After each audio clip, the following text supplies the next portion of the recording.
de Jesucristo está la verdadera sanidad, la verdadera libertad. La obra de Cristo en la cruz del Calvario es una obra poderosa, es una obra maravillosa.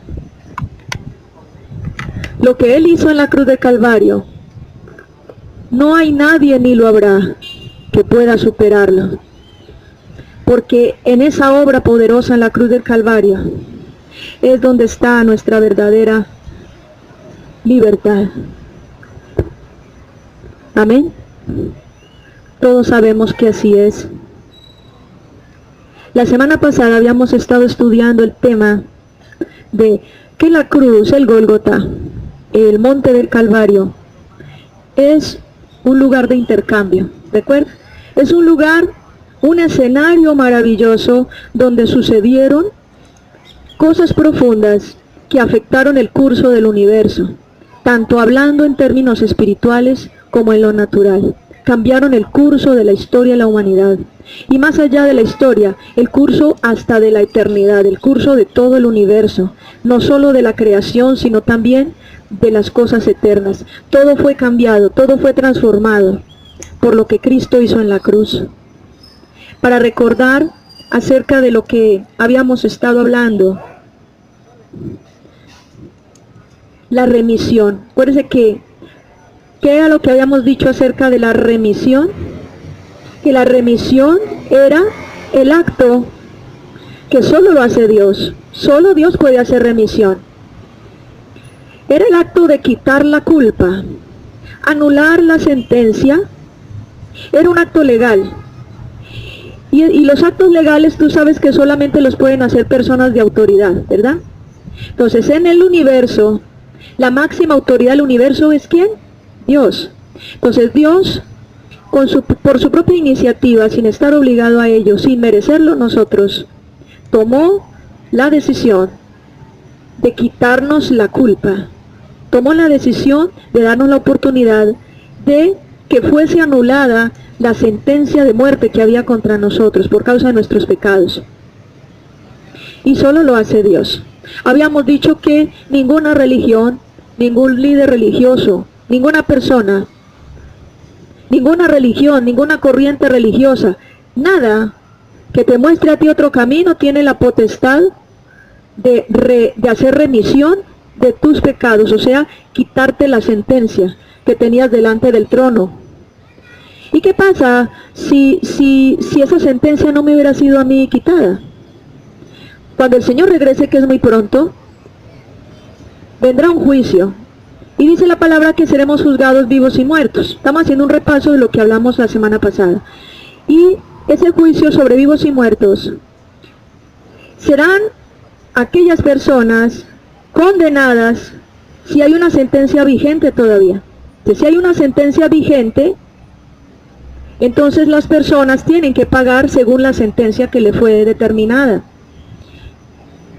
Por eso es tan importante, ahora que tú y yo estamos vivos, poder buscar a Jesús, acercarnos a Jesús, abrir nuestro corazón a Él, porque a través de Jesús es el único medio para que nuestra sentencia de muerte sea anulada. A través de Jesús es la única manera como tú y yo podemos recibir la libertad de la culpa. La remisión entonces es un acto legal que solamente lo lleva a cabo Dios y que es quitar la culpa, anular la sentencia. La redención, habíamos hablado que la redención es el pago de una deuda, el rescate de un bien empeñado. La redención, repite conmigo, la redención solo la hace Jesucristo. Entonces mira, la remisión, que es una persona de autoridad máxima, que es Dios, quita la culpa. ¿Por qué la quita? Pues porque alguien pagó. ¿Quién pagó? ¿Quién hizo redención? La redención es pagar. ¿Y quién pagó? El único que pagó fue Jesucristo. Entonces, ¿qué es la redención? Pago de una deuda, rescate de un bien empeñado, es el pago. Llega alguien y dice, tome, aquella persona no debe nada, yo pagué. Entonces, es una bendición muy grande el saber esto, porque si tú sabes que solo Jesús te puede redimir de te puede redimir, que la palabra redimir es hacer redención, ¿no? Entonces, Jesús es el único que te puede redimir de tus pecados, o sea, puede pagar por lo que hiciste. Él pagó por ti y por mí.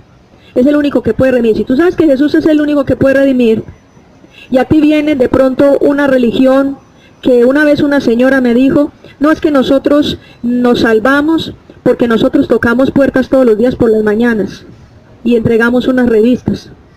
O sea, la idea que tiene la gente en esa religión es que están pagando por sus pecados como una penitencia, tocando de las puertas, pero es más penitencia como para el que está durmiendo, que a veces tocan hasta las 7 de la mañana y no dejan ni dormir.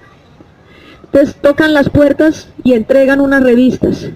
¿Usted por qué lo hace? Le pregunté una vez a una señora y me dijo, porque esto manda la ley, porque esto es lo que manda, Dios, y lo hacemos para nosotros poder ser salvos, para poder agradar a Dios. Entonces yo dije, bueno, entonces la muerte de Cristo, ¿dónde quedó? Porque si es por tocar puertas, entonces toquemos las puertas y recojamos esto y caminémonos, ¿cierto? Pero no es así. Hay otras religiones que dicen, no, para tú ser limpio y purificado en tu interior, en tu alma, en tu ser, tú necesitas volverte vegetariano, porque la carne es la que tiene corrupción. Si tú por dejar de comer carne vas a dejar de pecar, pues eso es lo más ilógico. Entonces, ¿dónde queda la muerte de Cristo? Pues la semana pasada habíamos estado hablando de algo que dijo el apóstol Pablo, que todas aquellas costumbres, ceremonias, rituales y prácticas de las diferentes religiones que buscaban la redención del alma a través de esas prácticas, de restringirse en comidas, de tener una estricta observancia de la ropa. Ustedes pueden ver, y yo aquí visto con jeans y no sé qué, y para mucha gente eso es pecaminoso, que una mujer vista así. Pero yo tengo muy claro que mi redención no es por la ropa que use. Igual tampoco me va a vestir como una mujer de mala vida, obvio. Pero la ropa no va a determinar la salvación, ¿verdad? Ni la ropa, ni lo que comas, ni si haces no sé cuántas retaílas de 1000 Jesuses o no sé qué, nada. El único que hace redención es Jesucristo. Pues como Jesucristo es el único que hace redención, tú solo debes interesarte en hacer lo que Jesús te dice que hagas o no. Es eso. ¿Y cómo saber lo que Jesús dice que haga? Pues leyendo la Biblia. Si tú no lees la palabra de Dios, no vas a poder saber qué es lo que Jesús está demandando de nosotros. Otro concepto importante, que ese sí lo estuvimos viendo así muy por encimita, pero hoy vamos a profundizar en ello, y es el término expiación. La expiación. La expiación, digámoslo, que es como la parte más importante. Cuando Cristo estaba crucificado y estaba a punto de morir, Él le dijo al Padre, Padre, perdónalos porque no saben lo que hacen. Cuando Él dijo perdónalos, estaba también diciendo, aquí voy yo, aquí está mi cuerpo, carga sobre mí todo lo que ellos debían, porque yo te lo pagué, yo te lo estoy pagando, perdón, te lo voy a pagar. Eso se llama expiación. Lo más importante de todo lo que sucedió en la cruz fue la expiación. ¿Y qué es la expiación? Es precisamente el intercambio. Tú y yo merecíamos morir, pero Él murió en nuestro lugar. ¿Y qué es la expiación? La expiación es la remoción de la culpa. Es la remoción del pecado a través de un tercero, un sustituto. Alguien que paga en tu lugar. Tú tenías que pagar, alguien pagó. Entonces, Él hizo expiación. Alguien tenía que morir, digamos, una persona como nosotros, sentenciados todos a muerte por el pecado. Romanos 3:23, la paga del pecado es la muerte. Tú merecías la muerte. A mí me da risa porque una vez fui a visitar una familia para compartir la palabra de Dios por primera vez. Entonces están todos emocionados y ellos pensaban que yo les iba a hacer una oracioncita de esas chéveres, papito Dios, bendícelos, y no, mejor, ellos tenían una idea de que de pronto el evangelio que yo les iba a hablar era como un evangelio muy tierno, muy cómodo, y Dios es tierno, o sea, Dios es amor, pero Lo que Dios me dijo que les dijera en ese momento no era eso. Lo que Dios me dijo que les dijera en ese momento era otra cosa, porque ellos estaban acostumbrados a esa palabra y no les gustaba lo otro. Entonces cuando yo llegué, lo primero que hice cuando los miré a todos, eran como más de 15 personas así alrededor de la sala, un poco de gente, y yo les decía, ¿saben ustedes que merecían la muerte? Así comencé, y entonces a todos se les fue como enfriando las entrañas, las tripas, no sé. Y hubo gente que no le gustó, pero es la verdad. Merecíamos la muerte. Y empecé a explicarles esto. Empecé a explicarles cómo hubo alguien que pagó y murió en nuestro lugar. Se llama sustituto. ¿Ves? ¿Cuál fue el intercambio? Que nosotros éramos los que merecíamos morir todos en esa cruz, y él dijo, no, yo voy a morir en lugar de ellos. En el Antiguo Testamento, te lo voy a decir porque eso viene desde la ley, desde antes.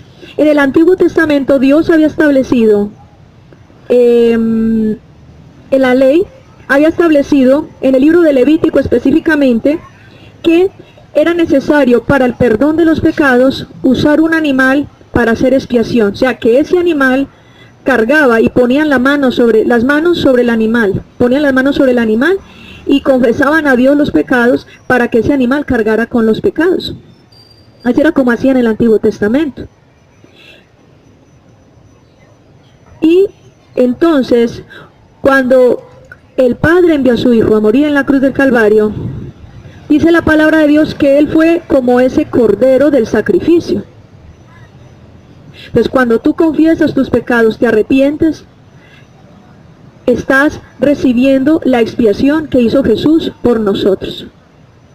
Te voy a leer un pasaje, los que trajeron la Biblia, vamos a Hebreos 9, del 12 al 14. Mira lo que dice la palabra de Dios en Hebreos, Nuevo Testamento, capítulo 9, del 12 al 14. Dice la palabra, Cristo entró una sola vez y para siempre al lugar santísimo. No ofreció la sangre de chivos ni becerros, sino su propia sangre, y de esta forma nos liberó del pecado. Es cierto que la sangre de los chivos y de los toros y las cenizas de la novilla se esparcían sobre los que no estaban limpios, y los limpiaba por fuera. Pero la sangre de Cristo puede hacer muchísimo más. Se ofreció a Dios como un sacrificio perfecto. Repita conmigo, sacrificio perfecto. Es perfecto, sacrificio perfecto, por el Espíritu eterno. Ese Espíritu es con E mayúscula, o sea, está hablando del Espíritu Santo. Su sangre purifica nuestra conciencia del mal que hemos hecho, para que así podamos adorar al Dios viviente. Pues a diferencia, los sacrificios que se hacían en el Antiguo Testamento, sacrificaban animales para el perdón de pecado, rociaban la sangre sobre el altar, y eso era para cumplir con la ley. Pero ¿qué sucede? Que ahora Jesucristo derramó su sangre, y esa sangre, a diferencia de la sangre de los animales, esa sangre es la que nos limpia nuestra conciencia. ¿Y qué es limpiar nuestra conciencia? Yo creo que es lo que yo viví, lo digo por testimonio. Para mí, el hecho de que la sangre de Jesús haya limpiado mi conciencia, tener conciencia limpia, es sinónimo de andar en paz, de estar tranquilo, de poder dormir bien, de no sentirse uno culpable de algo. Ya tú no tienes ansiedad, ya tú no tienes carga, ya el pasado no te acusa, ya tú sientes verdadera, como eso que te digo, saciedad, sosiego, te sientes reconfortado. Es algo que con palabras yo no te podría explicar, porque es de todo lo que yo dije, la definición de esa limpieza de conciencia, eso que te acabo de decir, lo que yo siento es más que eso, sino que las palabras de humana sabiduría se quedan cortas cuando uno trata de expresar la obra de Dios. La obra de Dios es más profunda que lo que uno pueda decir, es más profunda, es más fuerte. Entonces, multiplicado al 1000% lo que te estoy diciendo. Cristo, entonces, es el Cordero. Cristo es el Cordero. Jesucristo por eso fue llamado el Cordero. En Juan capítulo 1, versículo 29, la palabra de Dios dice que Juan el Bautista estaba ahí con sus discípulos. ¿Se acuerdan que él estaba bautizando en el río Jordán y todo? Cuando de repente él vio a Jesús y le dijo a los discípulos, miren, él es el Cordero de Dios que quita el pecado del mundo. Cuando Juan el Bautista vio a Jesús, no lo vio como un simple hombre que andaba por ahí. Cuando Juan vio a Jesús, vio al Cordero, vio un Cordero, pero no cualquier Cordero, el Cordero de Dios. ¿Qué significa la expresión Cordero de Dios? Un Cordero que Dios mismo trajo del cielo, porque Jesús estaba con Dios. Un Cordero que fue traído del mismo cielo, con una sangre pura, y la única capaz de hacer expiación, y lo ofreció en sacrificio. Y esa expiación fue una expiación que no hubiera podido hacer con ningún otro animal. La sangre de Jesús. Si su sacrificio quita el pecado, yo hago una pregunta, si el sacrificio de Cristo quita el pecado del mundo, ¿por qué las religiones plantean otro camino? Yo veo, por ejemplo, que en otras religiones o en la tradición, en las ceremonias religiosas que se hacen en la religión tradicional, siempre hacen la expresión, este es el Cordero de Dios que quita el pecado del mundo. ¿Se acuerdan? Siempre lo dicen. Sin embargo, no ponen a la gente o no conducen a la gente a confiar en esa expiación que hizo el Cordero, sino que la gente, para poder ser salva, tiene que hacer buenas obras, tiene que hacer ceremonias, tiene que hacer rezos, tiene que hacer cosas. ¿Sí me hago entender? Entonces, las religiones tienen la característica de que siempre están llevando a las personas a hacer algo. Tienes que hacer algo para ser limpio, tienes que hacer algo para agradar a Dios, tienes que hacer algo para ir al cielo, tienes que hacer algo para ser aprobado. ¿Por qué? Porque es que ese algo es lo que fundamenta esa religión. Si usted llega y le dice a alguien que no tiene que hacer nada, que solo arrepentirse y creer en Jesucristo, ya deja de ser religión. Porque las religiones se basan en lo que tú hagas. ¿Sí me hago entender? Las religiones siempre tienen su estructura en lo que el hombre haga para agradar a Dios. Sean ceremonias, rituales, sacrificios, restricciones, rezos, lo que sea. ¿Sí has visto? Siempre las religiones están buscando que el hombre haga algo, o sea, algo que salga de mí para ser aprobado por Dios. Algo que salga de mí para poder recibir la salvación, algo que salga de mí para poder ir al cielo. Entonces, solamente con esa partecita de que tú debes poner tu granito de arena, de que tú debes hacer algo específico, sea la religión que sea, vestirte de blanco, no comer carne, cantar unas retahílas, rezar 1000 Jesuses, pagar penitencias, indulgencias, de la religión que sea. No estoy hablando específicamente de nada, sino de la religión que sea. Si a ti te dicen, tienes que hacer esto, de antemano, ya tú puedes saber que no es el camino. Porque Jesús dijo, Juan 14:6, algunos de ustedes ya lo saben, ¿cierto? ¿Qué dice Juan 14:6? ¿Qué dice Jesús? Yo soy el camino, la verdad y la vida. Nadie viene al Padre, sino por mí, dice Jesús, por mí.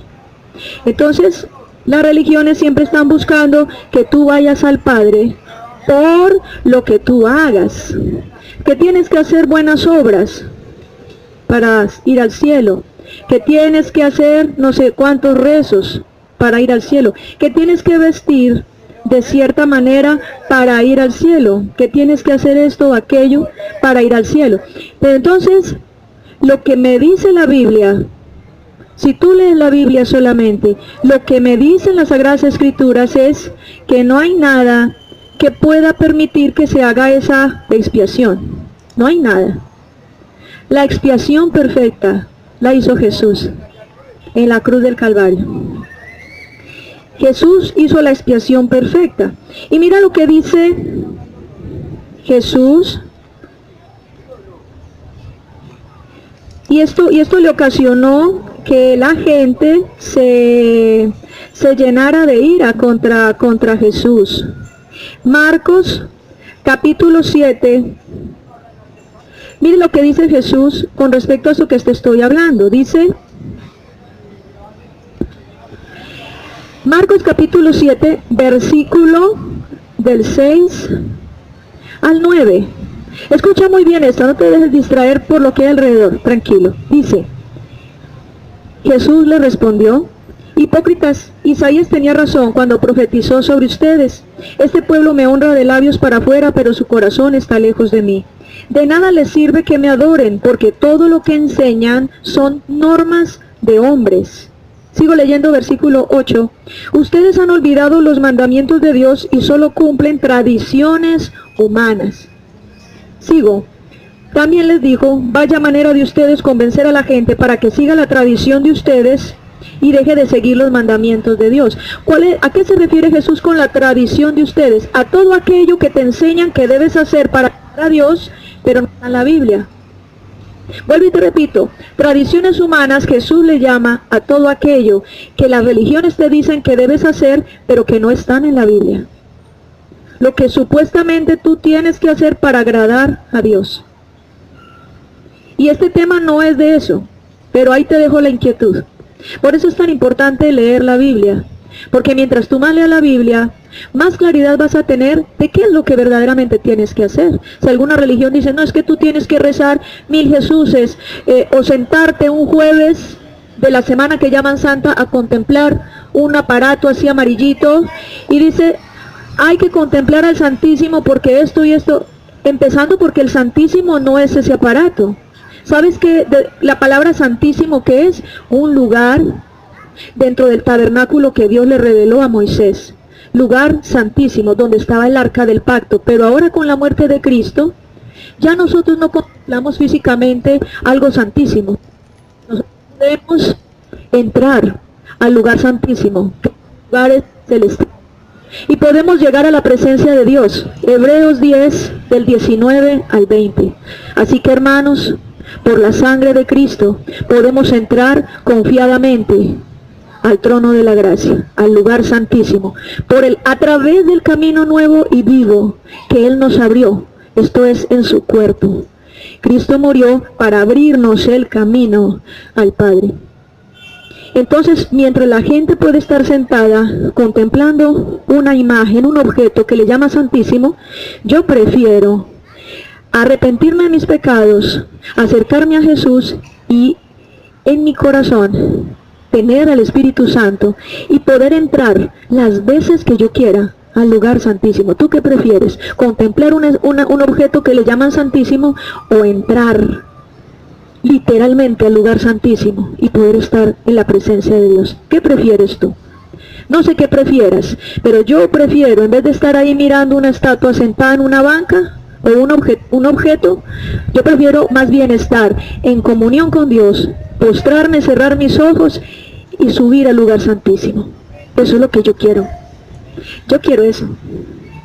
Porque solo en el lugar santísimo es donde tú puedes escuchar la voz de Dios. Solo en el lugar santísimo es donde tú puedes comprender la maravillosa gloria del reino de Dios. Tú observando, yo puedo quedarme aquí, este poste es el poste santísimo, y yo puedo poner una silla y me puedo quedar aquí todo el día contemplando el poste, pero eso no me lleva a la presencia de Dios. Eso no me lleva a la presencia de Dios, ni por contemplar. Uno dice, no, es que acuérdese que en el desierto Moisés, Dios le dio la orden de hacer la estatua de serpiente, porque eso lo dicen, que para que la contemple se sea sanado. Sí, Dios lo hizo, pero Dios no creó la idolatría. Eso fue simplemente algo por un momento específico. Y luego si tú miras en los libros de Reyes, que el rey Ezequías, Dios le dijo a Ezequías, destruye esa estatua de esa serpiente, porque eso fue un momento específico para un milagro que yo iba a hacer, y la gente se quedó contemplando esa serpiente. Así que destrúyela, porque eso es abominable. ¿Sí ves? Entonces mire que la gente se pega de textos, pero no tiene en cuenta el contexto. Pues cuando el Señor le dice, cuando Jesús le dice a la gente, a los líderes religiosos, Ustedes lo que hacen es que la gente, sus tradiciones, desde que me obedezcan a mí. Jesús nunca quiso las religiones. Jesús nunca quiso que tú fueras un religioso. Y siempre lo que el Señor nos enseñaba en su palabra es que Él es el camino, no la religión. Entonces mira, Jesús como el Cordero de Dios, dice la palabra que Él murió en la cruz. Pasaron una serie de cosas. Una de las cosas que sucedió fue que Él bajó al lugar de los muertos. Él bajó al lugar de los muertos. Él enfrentó el poder de la muerte y enfrentó al diablo.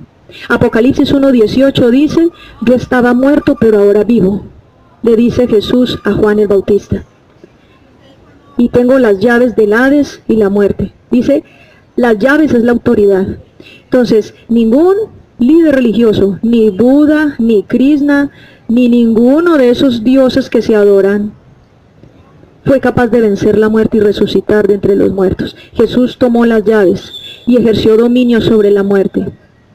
También dice Hebreos 2, 14 y 15, si lo estás escribiendo, Hebreos 2, 14 y 15 también dice que así como nosotros fuimos carne y sangre, Él también se hizo carne y sangre, para que a través, bajo las mismas condiciones de seres humanos, se despojó de su condición de Dios, y bajo esas condiciones de ser humano, Él murió y enfrentó la muerte y venció a la muerte. ¿Y por qué lo hizo? Para que tú y yo fuéramos libres del poder de la muerte. Entonces por eso la sentencia fue quitada, porque la sentencia de muerte que había contra ti, Cristo quitó esa sentencia, la anuló, porque Él pagó por ti y pagó por mí. Entonces Juan fue como trasladado en el Espíritu, fue llevado al trono de Dios. Y entonces Juan vio como un escenario, estaba pasando algo en el cielo. Apocalipsis capítulo 5, mira, te voy a leer lo que dice la palabra de Dios, de lo que Juan vio. Juan, después de esa visión que tuvo, esa visión a la que Dios lo llevó, la vida de Juan cambió totalmente. Comprendió lo que era la expiación. Y por eso yo quiero leértelo, porque aquí está el fundamento doctrinal de lo que es la verdad, la expiación de Jesús. Apocalipsis capítulo 5. Dice, te voy a leer porque es poquito largo, pero solamente un pedacito. Dice, ¿quién puede abrir el rollo? Una pregunta. Y entonces dice Juan relata lo que vio en visión. Dice, en la mano derecha del que estaba sentado en el trono, vi un rollo que estaba escrito por ambas caras y estaba cerrado con 7 sellos. Y vi un ángel poderoso que decía a voz fuerte, ¿quién es digno de romper los sellos y abrir el rollo? Pero no había nadie, ni en el cielo, ni en la tierra, y me puse a llorar mucho, pues no se había encontrado a nadie que mereciera abrir el rollo y leer lo que decía. ¿Qué era lo que tenía ese rollo? Era todo el plan de salvación para la humanidad. Era toda el poder, ese rollo contenía el poder para la restauración de todas las cosas del universo. O sea, no era cualquier cosa, no era cualquier rollito, no era cualquier escrito. Te sigo leyendo. Entonces Juan estaba llorando. Entonces uno de los ancianos, o sea, en el trono de Dios, acuérdate que aquí hay 24 ancianos que adoran día y noche al Señor. Y entonces uno de los ancianos me dijo, deja pues de llorar, que el león de la tribu de Judá, el descendiente de David, ha ganado la victoria. Él puede romper los 7 sellos y abrir el rollo. ¡Wow! ¿Cuál es ese descendiente de David? ¿Cuál es ese león de la tribu de Judá? Sigo leyendo. Luego vi a un cordero frente al trono, con las 4 criaturas y ancianos a su alrededor. Parecía un cordero sacrificado. Eso es lo que dice la palabra. Y pasamos al 7, dice, entonces el cordero vino y tomó el rollo de la mano derecha del que estaba sentado. En ese momento las 4 criaturas, los 24 ancianos se arrodillaron ante el cordero. Y mira la adoración que le rinden. Dice, todos ellos cantaban a una la nueva canción al cordero. Tú mereces tomar el rollo, romper sus sellos, porque fuiste sacrificado. Con tu sangre compraste un pueblo para Dios de todas las razas, lenguas, pueblos y naciones. ¿Está hablando de quién? De Jesucristo. No está hablando de cualquier cordero, está hablando del Cordero de Dios. Dice que apareció, o sea, en medio del trono. Juan estaba ahí cuando llegó Jesús. con sus ropas ensangrentadas, había derramado hasta la última gota de sangre, tú lo sabes. Cuando le atravesó la lanza el soldado romano, ¿salió qué? Pura agua, ya no tenía sangre, pues derramó toda su sangre. Entonces cuando llegó el Cordero de Dios y se presentó en el trono, dice Juan que lo vio, que vio al Cordero todo cubierto de sangre, un Cordero, dice, como inmolado. ¿Cómo así que como inmolado? Inmolado quiere decir sacrificado. Entonces, ¿de quién estaba hablando? Estaba hablando nada más y nada menos que Jesús. Pero ¿por qué me llama mucho la atención esto? Porque el ángel dijo, ¿quién puede abrir el libro? ¿Quién puede abrir el rollo? En la versión Reina Valera dice el libro, ¿cierto? ¿Quién puede abrir el libro? ¿Quién puede abrir el rollo? Entre otras palabras, ¿quién podría traer salvación a la humanidad? ¿Quién puede rescatar a la humanidad de su triste destino? Porque todos estábamos condenados a la muerte. Todos estábamos condenados al infierno. Todos íbamos para el infierno. Estábamos condenados por nuestros pecados.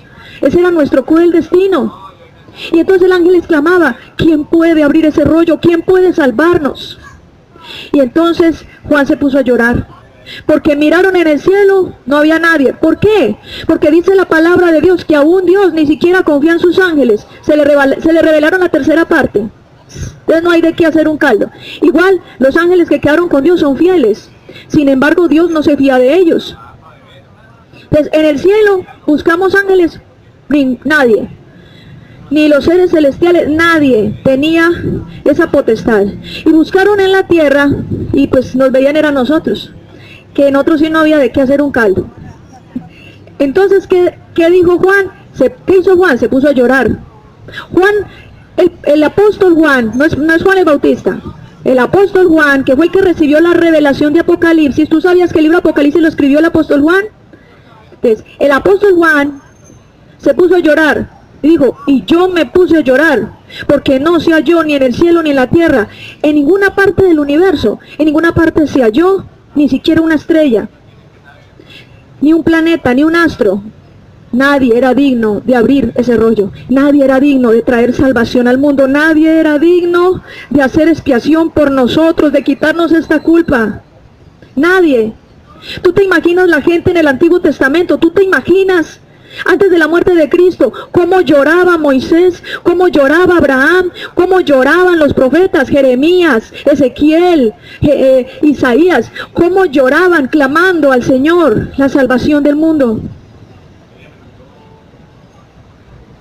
Y fue tanto así que dice la palabra, estaba estudiando, estaba haciendo un estudio del libro de Levítico, y es tan maravilloso que dice la palabra de Dios en el libro de Lucas, que estaba un hombre llamado Simeón, que en ese momento estaba oficiando en el templo como sacerdote, y llegan entonces José y María con Jesús, con 8 días de nacido, y cuando Simeón ve a ese bebé, dice, ahora mis ojos, ahora puedo descansar en paz y descender a la tumba, porque gracias a Dios por darme la oportunidad de ver la salvación que has traído al mundo. O sea, ya. Y nadie le había dicho que, no, es que mire, este es el hijo. No. Es más, José y María eran personas común y corriente, como usted y yo. De paz que la religión los endiosó, pero eran seres humanos igualitos a usted y yo, que amaban a Dios, obviamente. Pero cuando Simeón vio al bebé, supo que era el Mesías, y se regocijó, y lo bendijo, y empezó a decir una serie de cosas maravillosas, pero declarando y profetizando la salvación sobre el pueblo de Israel y sobre todas las naciones de la tierra, solo con ver ese bebé, porque sabía quién era. Entonces, la gente en el Antiguo Testamento, la gente en la antigüedad, clamaba por salvación. Ahora la salvación ha llegado. La gente dice, no, listo, es que cada cultura tiene su salvador.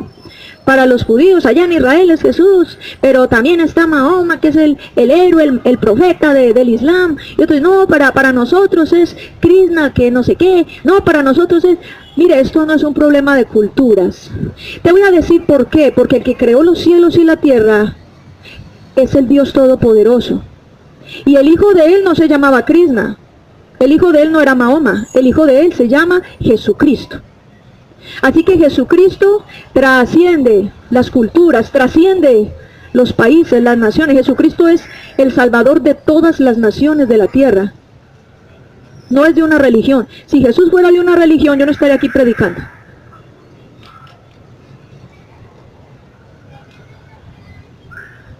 Entonces las religiones son las que crean, sus dioses. Sigo diciéndote entonces esto. En el escenario, en la cruz, en el monte de la calavera, y quiero decirte algo. Hace unos meses atrás tuve la oportunidad de ir a Israel. Físicamente pude ver con mis propios ojos por qué le decían el monte de la calavera. ¿Sabes por qué le dicen el monte de la calavera? Tú miras así de lejos, el Gólgota queda en las afueras de Jerusalén, no está en Jerusalén, está en las afueras de Jerusalén. Porque por causa de la observación de la ley de Moisés, los judíos no practicaban, los romanos no les permitía, los judíos no permitían que los romanos practicaban pena de muerte a los criminales en la misma ciudad, porque consideraban la ciudad santa. Entonces tenían que mandar a crucificar a los criminales fuera de la ciudad. ¿Tú sabías eso?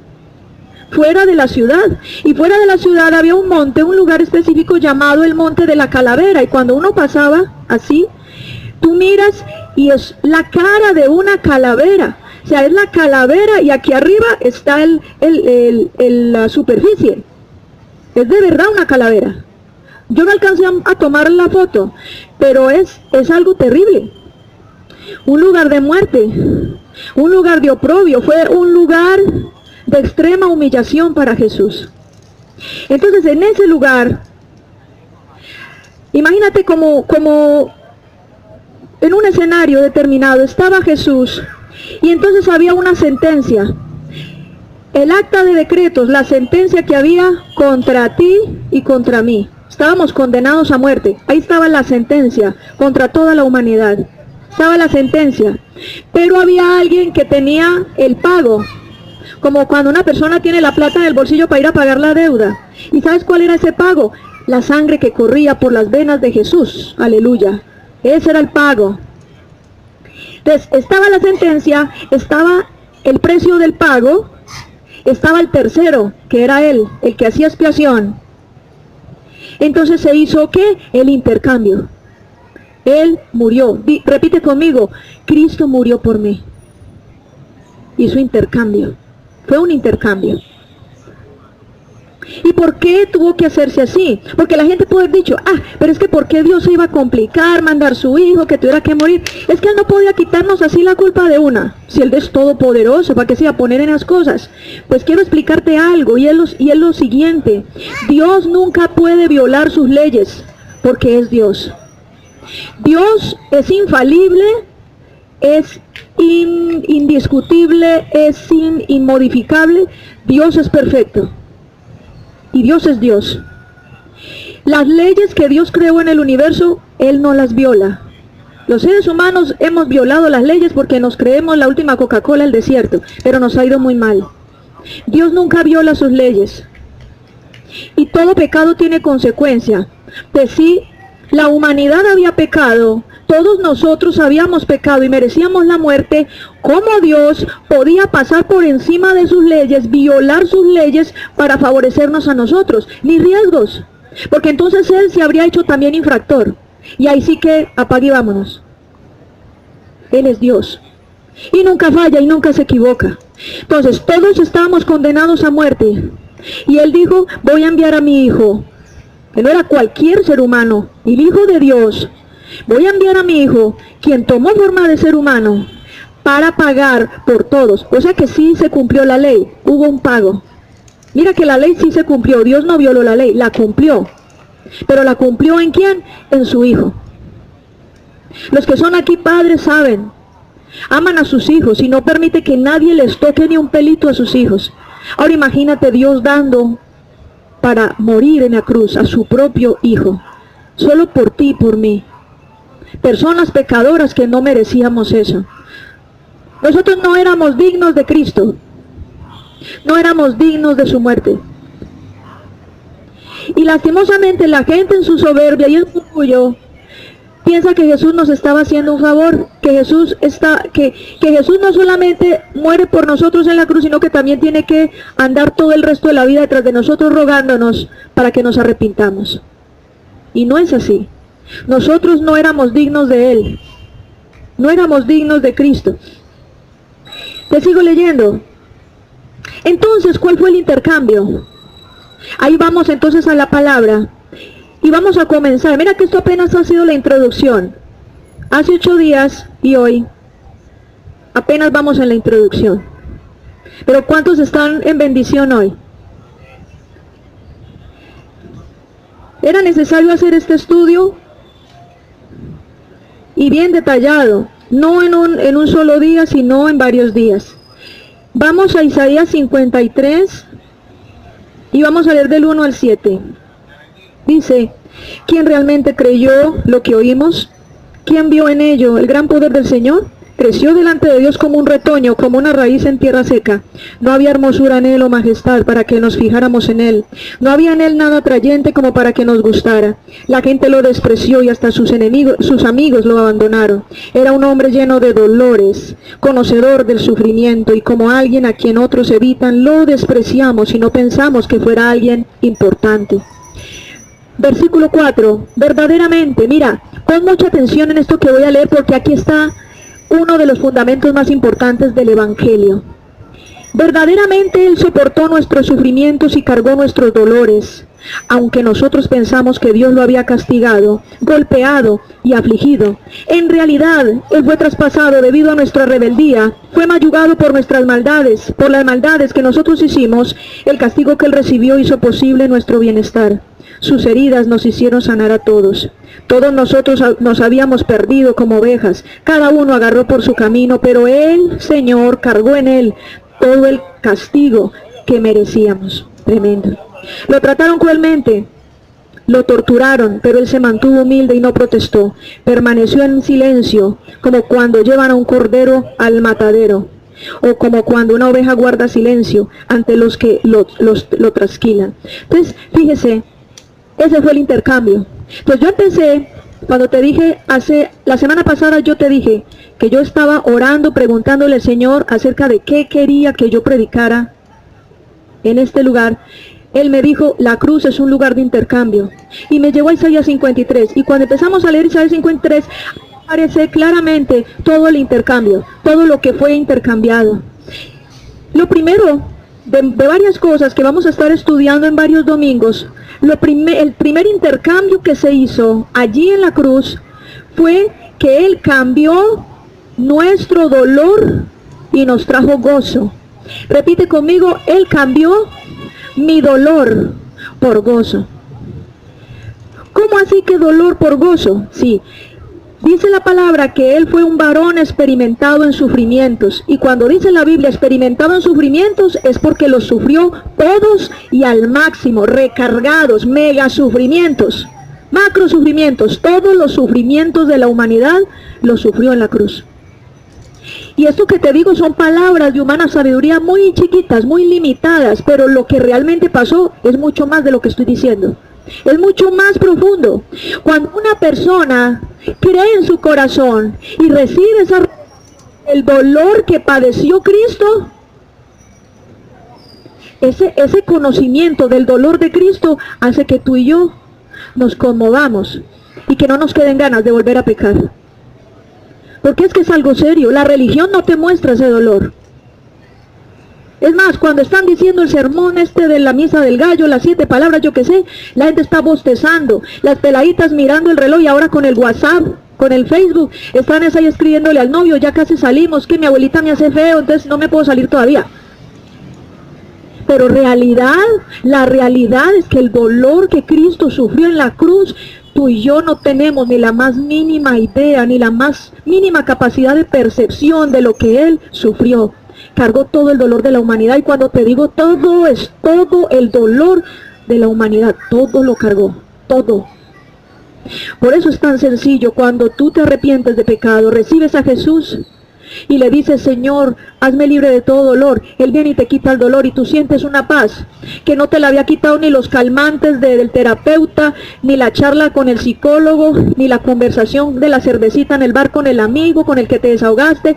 Eso no te lo quita ni el amor de una mujer, eso no te lo quita ni la droga, ni el alcohol, nada te quita ese dolor más que Cristo. Entonces Él cambió el dolor y te trajo gozo. Hay un pasaje que me gusta mucho, el Salmo 30, versículo 11. Salmo 30, versículo 11 dice en la versión de Reina Valera: has cambiado mi lamento en baile, me ceñiste todo de alegría. Es un pasaje muy lindo. Mira lo que dice acá, voy a leerlo en esta versión. Para mí es un pasaje muy lindo. El 30, espérate, lo encuentro por aquí. Aquí está. Salmo 30, 11. Entonces tú cambiaste mi tristeza en baile, me quitaste el luto y me vestiste de alegría. ¿Por qué los evangélicos a toda hora son sonrientes y eso les puede pasar una volqueta por encima y siguen riéndose? Porque es el gozo del Señor. Y es un gozo que a ti nadie te puede quitar. Es una felicidad tan grande, es una alegría tan grande, es un regocijo tan profundo en tu alma que nadie te lo puede quitar. Así estés con el agua hasta el cuello, así estés lleno de problemas, así tu suegra se te levanta a cantaletear, así pase lo que pase, a ti nada te quita ese gozo. ¿Tú no has visto que hoy en día por cualquier cosita la gente se le daña el genio? Hasta porque se levanta y no encuentra la chancleta ahí en el puesto exacto, ya, con eso se le dañó el día. Pero la palabra de Dios dice que Él cambia nuestro llanto, nuestra tristeza, nuestro lamento. Lo cambia en gozo, lo cambia en baile, lo cambia en alegría. Y es una alegría de verdad. En Isaías 61, el profeta Isaías dice algo importante. Pero no lo dice para él mismo, sino que habla él del Mesías. A través del profeta Isaías habla Jesús el ungido. Y mira lo que dice Jesús: el Señor ha puesto su espíritu en mí, porque el Señor me ungió con aceite para anunciar las buenas noticias a los pobres, sanar a los afligidos, anunciar liberación a los presos y anunciar liberación a los prisioneros y libertad a los presos. Me eligió para anunciar el año en que el Señor se mostrará favorable, el día de que el Señor se vengará.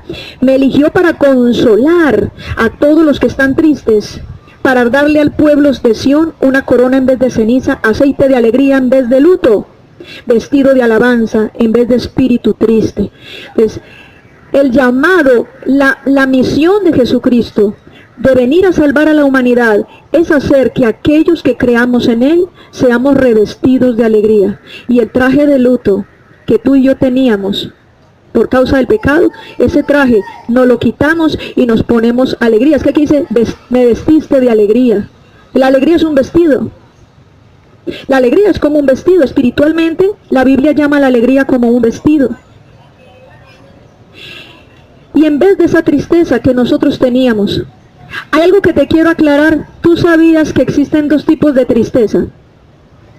¿Tú sabías que existen dos tipos de tristeza? ¿No? Vamos a 2 Corintios 7, del 9 al 10.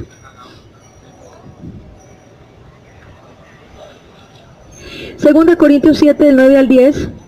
Está hablando aquí el apóstol Pablo. Acuérdate que 2 Corintios fue una carta que Pablo le escribió a la iglesia en Corinto. Le escribió dos cartas, 1 Corintios, 2 Corintios. Le escribió dos cartas el apóstol Pablo a la iglesia que estaba en Corinto. Y dentro de esas cartas, la segunda carta le explica a la iglesia en Corinto, les habla acerca del pecado y acerca de muchas cosas que habían hecho, que tenían que arrepentirse. Y mira lo que le dice Pablo después: ahora me siento muy feliz, no por haberles causado tristeza, sino porque esa tristeza los hizo cambiar y volverse a Dios. Ustedes recibieron esa tristeza tal como Dios quería, sin sufrir ningún daño por nuestra causa. La tristeza, mire, póngale cuidado, la tristeza que Dios busca es la que produce un cambio de corazón y de vida. ese cambio que lleva a la salvación, y por ello no hay que lamentarse. En cambio, la tristeza del mundo lleva a la muerte. Pues está la tristeza que conduce a la salvación, una tristeza que produce Dios. ¿Y cómo la produce Dios? Dice Juan 16:8 que el Espíritu Santo es el que convence de pecado, justicia y juicio. Cuando el Señor Jesucristo se reveló a mi vida y me di cuenta de lo miserable que había sido yo, de lo sinvergüenza, de lo perversa que yo había sido, me sentí culpable, así como una cucaracha estripada. Me sentí súper mal y me puse a llorar, me puse muy triste, porque había ofendido tanto a Dios, porque había perdido tantos años de mi vida, haciendo cosas que no tenían nada que ver, porque me había levantado en rebeldía contra Dios, y porque mi destino, si yo no me arrepentía, mi destino iba a ser el infierno. Me puse triste, me sentía culpable, pero esa tristeza fue buena, esa tristeza me la trajo Dios. ¿Para qué me puso triste Dios? Para que me arrepintiera. Entonces, dice acá el apóstol Pablo, la tristeza según Dios te lleva a la salvación. Por eso, cuando nos arrepentimos de corazón, primero nos sentimos tristes porque el Espíritu Santo de Dios nos muestra nuestros pecados y nuestra condición.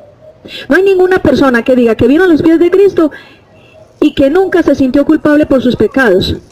Entonces realmente no se arrepintió. Y de hecho hay gente que va a religiones y va a cultos y va a lugares y es una persona que nunca le tocan el tema del pecado.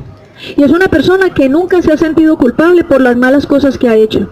Entonces la tristeza, según Dios, es la tristeza que trae por consecuencia de tu sentirte pecador.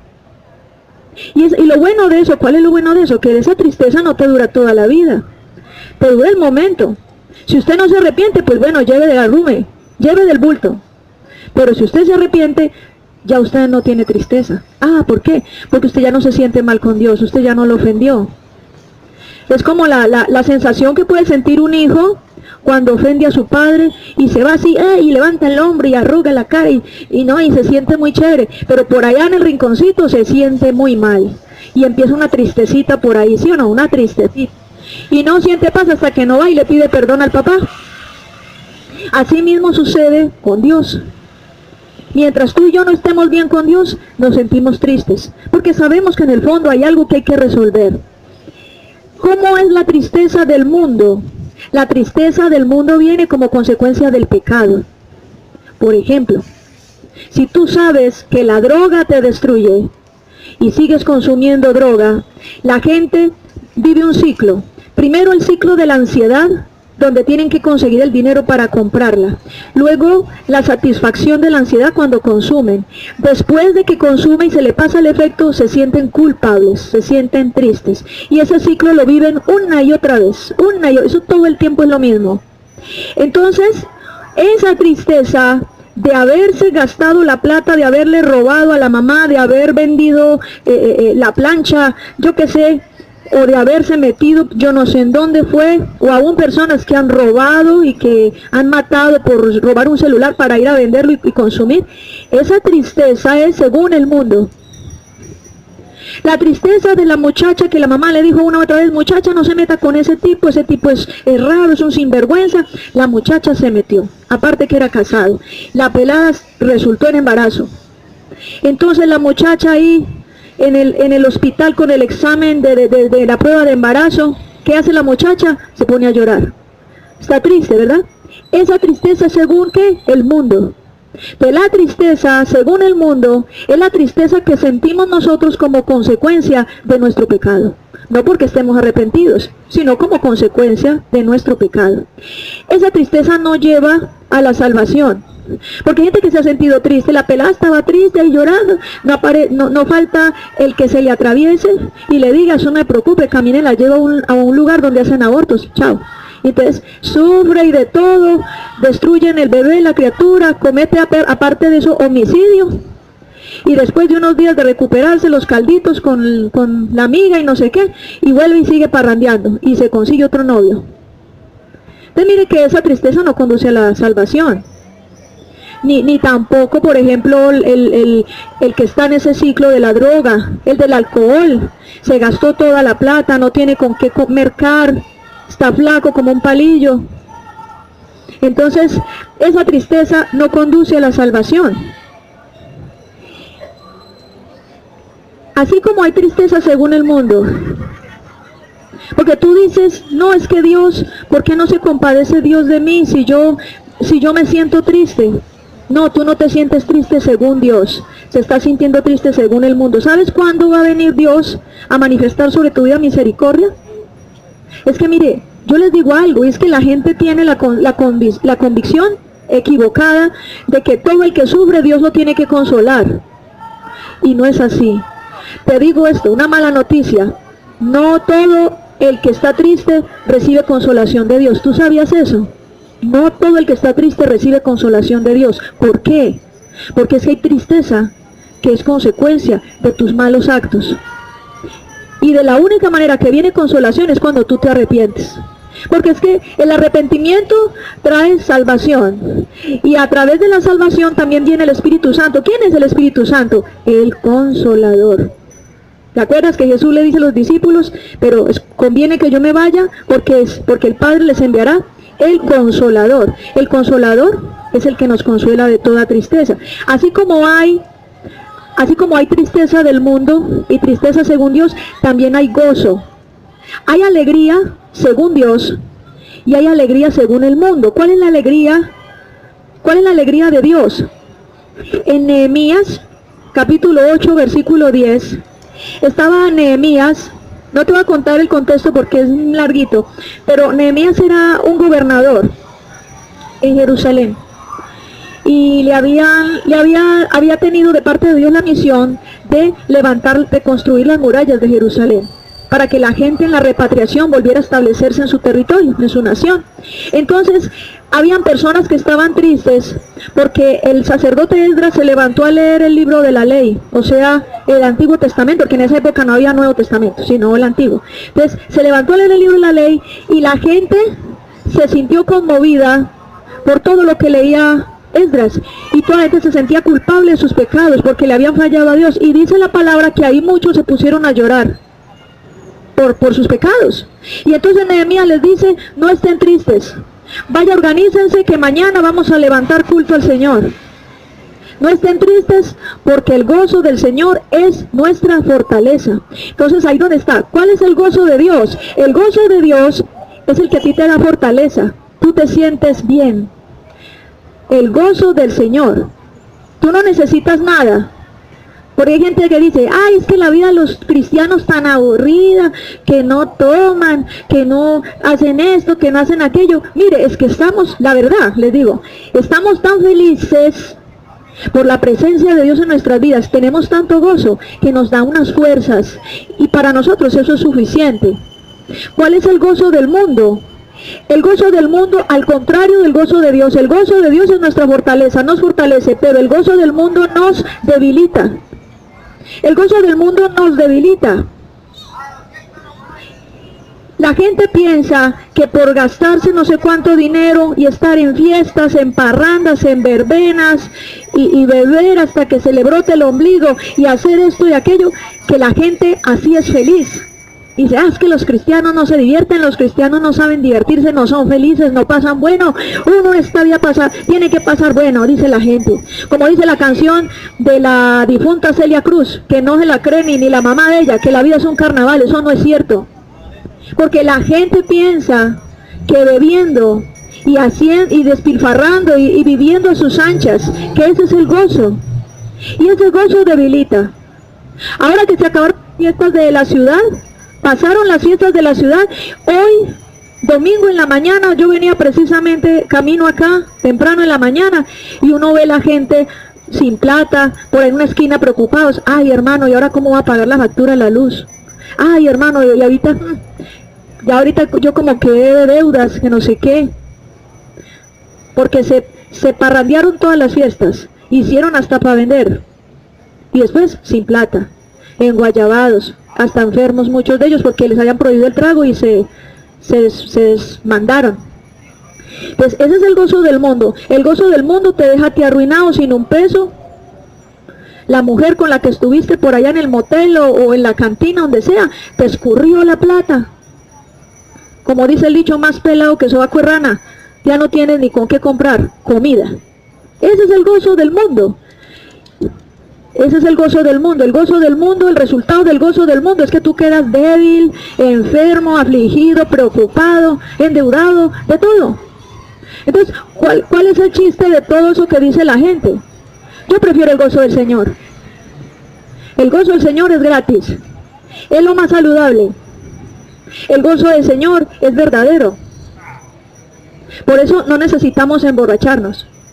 No necesitamos drogarnos para sentirnos bacanos. No necesitamos estar con la una, el otro y el otro. No, porque hay tanto, mire, hay tanto gozo, hay tanta llenura, hay tanta felicidad en este corazón que no necesitamos más nada. Tú no necesitas más nada porque eres feliz. Tú no necesitas más nada. ¿Qué hace la gente buscando tantas cosas en este mundo? Buscando algo en que distraerse, cómo escapar de la presión, de la ansiedad, cómo escapar del dolor, cómo escapar de sus recuerdos o de su presente. Pero cuando el gozo del Señor está en tu vida, tú no necesitas escapar de nada.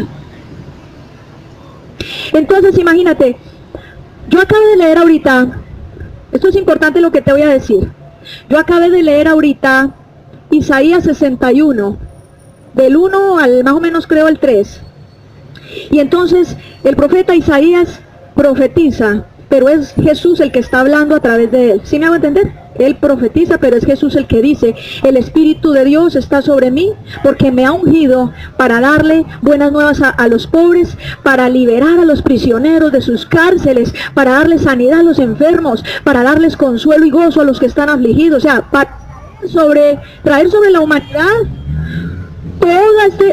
todo esto que decía el rollo en el lugar santísimo, el rollo que había en el lugar santísimo, Jesús vino y lo destapó con su muerte, y todo lo que había en el rollo, la promesa de restauración, de salvación, de bendición, de vida eterna, de alegría, de felicidad, de todo lo que había en el rollo, lo que hizo Jesús fue impartirlo.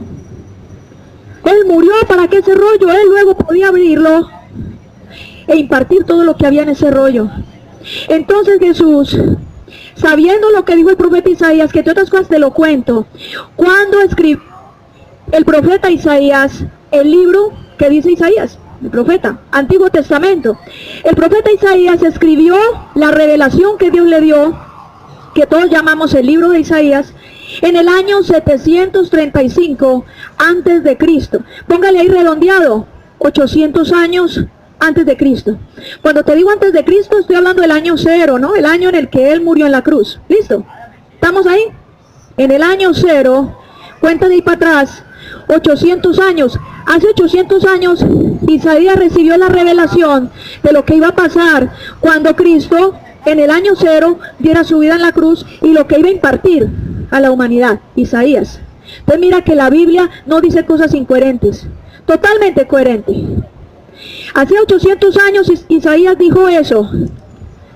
Y en el año 0, cuando Jesús se presentó en la sinagoga, te voy a leer lo que dice Lucas, que es una de las cosas que a mí más me impactó en mi vida espiritual. Por eso yo soy cristiana. Porque no me queda la menor duda de lo que dice la palabra es verdad. No me queda la menor duda que lo que dice la palabra sobre Jesucristo es real. No me queda la menor duda de que Cristo sana y salva. No me queda la menor duda de que Él me da libertad. No necesito buscar ninguna opción. No necesito pegarme de nada ni hacer nada a mis propias fuerzas, porque sé que Cristo lo hizo todo en la cruz por mí. Y mira, te voy a leer Lucas capítulo 4, del versículo 16 al 30. Escucha esto, muy importante. Lucas capítulo 4, si quieres escribe, los que están por ahí escribiendo. Lucas capítulo 4, los que tienen Biblia en el celular, ábrala, bien pueda, ábranla y léanla también. Porque esto, miren, los que escuchan esta palabra a continuación, esta palabra te va a traer sanidad, te va a traer libertad. Créela y recíbela en tu corazón. Lucas 4, del 16 en adelante dice, el título, Jesús visita a su pueblo. Entonces Jesús regresó a Nazaret, el pueblo donde había crecido, como de costumbre, fue a la sinagoga el día de descanso. Se puso de pie para leer las escrituras. Mira, le dieron el libro del profeta Isaías. Lo abrió y encontró la parte donde estaba escrito. Versículo 18. El Señor ha puesto su espíritu en mí porque me eligió para anunciar las buenas noticias a los pobres. Me envió a contarles a los prisioneros que serán liberados, a contar a los ciegos que verán de nuevo y a liberar a los oprimidos, para anunciar que este año el Señor mostrará su bondad. Luego Jesús enrolló el libro, se lo devolvió al ayudante y se sentó. Los que estaban en la sinagoga le ponían mucha atención. Entonces Jesús les dijo: lo que acabo de leerles se ha cumplido hoy ante ustedes. Está diciendo Jesús: yo soy del que Isaías estaba profetizando. Yo soy, dice Jesús, el que Isaías había dicho hace 800 años antes. Yo soy, aquí estoy, ya llegué. No esperen a otro, porque esa escritura se ha cumplido hoy delante de sus ojos. Yo soy esa sanidad que tú necesitabas, dice Jesús. Él estaba diciendo a los religiosos en la sinagoga y a todo el mundo: yo soy esa sanidad que tú estabas esperando. Yo soy esa libertad de la que había anunciado Isaías que iba a venir. Yo soy esa libertad, yo soy esa sanidad, yo soy esa salvación que Israel estaba esperando y todas las naciones de la tierra. Bendito sea el nombre del Señor.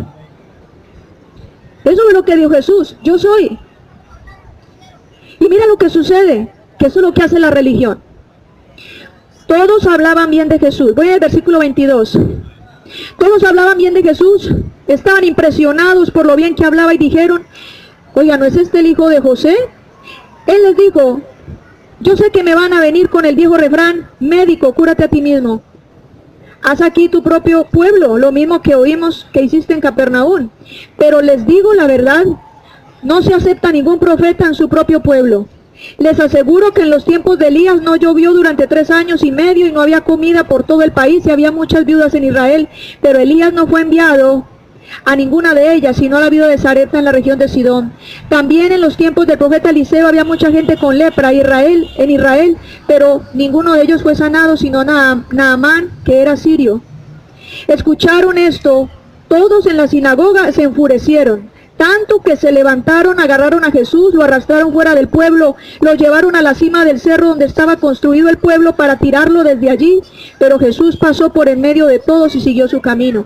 ¿Por qué les da tanta piedra? ¿Por qué les dio tanta rabia a los religiosos que estaban en la sinagoga cuando Jesús dijo: esta escritura se ha cumplido delante de sus ojos? Porque no es la religión judía la que los va a salvar, no es la religión tal la que los va a salvar. Yo y mi obra en la cruz. Eso dijo Jesús. Eso es lo que dijo Cristo, ¿o no? Y les dio rabia. ¿Y por qué? Porque siempre las religiones están presentándote a ti otras alternativas, otros caminos para tú sentirte en paz con Dios. Pero Jesucristo dijo: hoy esta escritura se está cumpliendo delante de ustedes, delante de sus ojos. Esa reacción lo único que demuestra es el afán que tenían las religiones por seguir acaparando, por seguir conduciendo a la gente a través de ceremonias, rituales, a través de todas las cosas que te había dicho ahora, para hacerle creer a la gente que así van a estar bien con Dios. Pero yo te digo hoy algo: el único camino para que tú y yo podamos ser salvados, sanados, liberados, para que puedas experimentar el verdadero gozo y puedas ser libre del dolor, se llama Jesucristo. Entonces en la cruz, en ese lugar de intercambio, Jesús cargó, como dice en Isaías 53, hoy leímos muchos pasajes de la Biblia. Isaías 53 dice: Él cargó sobre sí todos nuestros dolores. Él llevó todos nuestros sufrimientos. Por darnos paz, vino sobre Él el castigo que todos merecíamos. Entonces dice: Él llevó nuestro dolor. Ahora, si una persona quiere ser libre del dolor, quiere ser libre del sufrimiento, solo hay una manera. Yo te podría dar, bueno, yo no, porque yo no creo en eso. La gente te podría decir: si usted está sufriendo mucho, pida una cita con un psicólogo y él le enseña unos ejercicios bien chéveres de que se va de retroceso. Yo no me acuerdo cómo se llama ese cuento. A mí me lo hicieron antes de ser cristiana. Y usted se va en ese cuento y llega al vientre de su mamá. O sea, en la historia como que una regresión, algo así. Entonces usted se va y se regresa. Y que en esos lugares se van resolviendo las... ¿Qué potestad va a tener un psicólogo de sanar tu corazón si él no murió en la cruz? Él resucitó. La psicología resucitó, derramó sangre por ti, hizo expiación, nada que ver. Vamos a leer el libro de cómo superar las crisis. Los libros estos de Paulo Coelho y de tanta gente por ahí. Sanar y no depender, o amar y no depender, y yo no sé qué. Mire, el mundo te ofrece muchos medios, te ofrece cosas, garantizándote que a través de eso vas a ser libre del dolor. La mente del hombre es tan necia que hasta se comen esos cuentos, y hasta después de leer el libro se siente mejor, pero es pura mentira, porque el diablo engaña. Dice que en Juan 8:44 dice que él es mentiroso y padre de mentira. Entonces, no hay nada en este mundo, ni libros, ni terapias, ni siquiera drogas. Mira, hay gente, hay mujer. Una vez conocí yo una señora que era adicta a los calmantes. Había pasado unos cuadros de dolor muy horribles, separada del esposo, el hombre era un perverso, un sinvergüenza, y en vez de dejarlo, ella fue con calmantes y se volvió adicta. Entonces, era una cosa impresionante. Cuando ella no tomaba los calmantes, convulsionaba. Y entonces, ¿por qué te hablo de esto? Porque el mundo siempre te va a ofrecer muchos canales para que tú puedas huir del dolor, para que tú puedas superar el dolor. Pero lo que sí te digo y lo que sí te aseguro es que el único que te puede hacer libre del dolor, el único que se lleva nuestras dolencias, el único que puede enjugar las lágrimas de tus ojos, se llama Jesucristo. Si no fuera así, te lo digo por testimonio, porque yo lo viví. Si no fuera así, yo no estaría aquí botando corriente. Yo no te estoy enredando, ni siquiera te estoy ofreciendo una religión, no te estoy ofreciendo nada. Lo único que estoy haciendo es contándote lo que yo sé, lo que yo he vivido. No puedo hablar de lo que no haya vivido, y si algo he vivido es cómo Dios cambió mi lamento, mi tristeza en alegría. Y por eso te lo digo. Mucha gente dice que para una persona predicar en la calle, muchas personas dicen, gracias, muchas personas dicen, no, es que eso es muy horrible uno predicar en la calle. ¿Sabes qué? Si tú eres una persona llena del gozo del Señor, si de verdad tienes el poder del Espíritu Santo en tu corazón, a ti te da gozo hasta hablar en la calle de Jesús. Porque es tan grande lo que Jesús quiere hacer en tu vida. Y yo sé que la gente que se ha venido acercando lo sabe. Y yo sé que en este momento el Señor está tocando el corazón de mucha gente. El viernes se cumplió un año más de la fundación de la ciudad. Y entonces yo el viernes no salí. Pero yo me imagino el viernes esto era tremendo, y la gente aquí con su botella de aguardiente, y los muchachos aquí con su radio, sus cosas, que ya andan por las calles, y tú ves a todo el mundo feliz. La felicidad según el mundo. ¿Cuánto dura la felicidad según el mundo? Lo que te dure la plata, lo que te dure el amigo a tu lado, lo que dura un suspiro. Pero el gozo del Señor es eterno. El gozo del Señor siempre durará, permanecerá. Hoy quiero hacer una oración por ti. Si tú estás aquí, no lo digo por todos, pero el Espíritu Santo de Dios sabe que aquí hay alguien, en medio de ustedes, aquí hay alguien que sabe que Dios le está hablando. Tú sabes que Dios te está hablando. No voy a mirar a nadie, porque no es mi labor aquí señalar a nadie. Tú sabes que Dios te está hablando. Tú sabes, el Señor te dice, tú has buscado la alegría de este mundo para escapar de tu dolor. Pero aquí te dice el Señor, yo soy el que te hace libre del dolor. En mí tú encuentras la verdadera libertad. El Señor te trajo para escuchar esa palabra, porque Él no quiere que tú sigas escapando de tu pasado. Él no quiere que tú sigas escapando del dolor, porque Él te ha cambiado, Él te cambia y te puede cambiar a través de su muerte, esa tristeza con la que te acercaste a este lugar. Algunos de ustedes vivieron estas fiestas de la celebración del aniversario de la ciudad y estuvieron tal vez hasta 7 días bebiendo. Pero hoy domingo, que se acabaron las celebraciones, hoy te encuentras acá y te aseguro que te sientes igual o peor de triste que antes de empezar las fiestas. Porque aún en las fiestas pasaron muchas cosas de las que ahora te estás arrepintiendo. Pues date cuenta que el gozo de este mundo es pasajero, es una mentira, es una farsa. Nadie te puede amar como Dios te ama. Y nadie te puede dar la felicidad que solo Jesucristo te puede dar. Él pagó por mí y en la cruz hizo el intercambio, te dio gozo por dolor. El dolor que tú y yo cargábamos por pecadores, por malas personas, ese dolor lo ha quitado Él con su muerte en la cruz. Así que quiero pedirte que cierres ahí tus ojos y que le des gracias al Señor por haberte traído, que le des gracias al Señor por esta palabra. No sé cómo fue, no sé qué pasó, no sé qué hiciste durante esta semana de celebraciones, pero déjame decirte que Dios no se afecta con las cosas malas que hagamos. Él nunca dejará de ser Dios. Así tú y yo hagamos las cosas más abominables y más sinvergüenzas, Él nunca dejará de ser Dios. Y una de las cosas que a mí más me ha impactado, te lo digo, y es que Él nunca nos ha dejado de amar por más perversos que hemos sido. Cierra tus ojos ahí donde estás. No te preocupes por lo que hay a tu alrededor ni quién te esté mirando. Dios te está mirando y es lo más importante. Ahora recuerda ese amor tan grande con el que Dios te ha amado.